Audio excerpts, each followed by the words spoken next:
2013 সালের ঘটনাটি শাপলা চত্বরে ঘটেছিল, আপনারা সবাই জানেন। এমন কোনো মানুষ নাই যে না জানে 2013 সালে শাপলা চত্বরের ঘটনাটা ঘটেছিল। ঠিক ওই রকমই ভাবে যে মানুষ মানুষকে মারতে পারে, এটা কখনো ভাবা যায় না একটা মুসলিম ক্যান্টিতে। যা হোক, সেই বিষয় নিয়ে মামলা দায়ের করেছে শেখ হাসিনার নামে সেই শাপলা চক্করের যে ঘটনাটা, সেই ঘটনাটার মৃত্যু নিয়ে মামলা করা হয়েছে।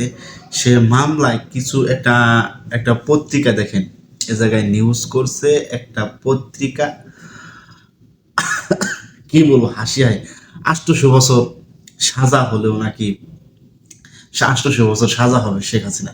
আচ্ছা, একটা মানুষের হায়াত মরিত আল্লাহ কতদিন রাখছে, মানে 800 বছর। মানে এই নিউজটা আমি দেওয়ার পর আমার নিজের মাথাটাও ঠিক নাই, সেই কারণে আপনাদের কাছে সেই তথ্যটা দেখানোর জন্য আজকে আসলাম। 800 বছর সাজা। আচ্ছা, 800 বছর সাজায় এই ঘটনার নিউজ দেখে জানেন কি করছে? এই দেখেন, এরা আবার নতুন করে এই স্কুলে ভর্তি হয়েছে, লেখাপড়া করবো, আইন বানাইবো। ওই তো বর্তমানে মন গড় আইন হয় না, এই আইন বানানোর জন্য এরা আবার একের পর এক লেখাপড়া শুরু করে দিছে। এইরকম যদি ঘটনাগুলো ঘটে, ঠিক আছে, মানুষ পত্রিকায় নিউজ করবি, তোরা নিউজ বানাস ভালো কথা, তোদের নিউজগুলা মানুষ দেখে খুব খুশি হয় বা জানাশোনা থাকে, জানার দিক দিয়ে এগিয়ে যায়। এইরকম ধরনের যদি নিউজ করে, তাহলে পর দেখি মানুষ জানবো।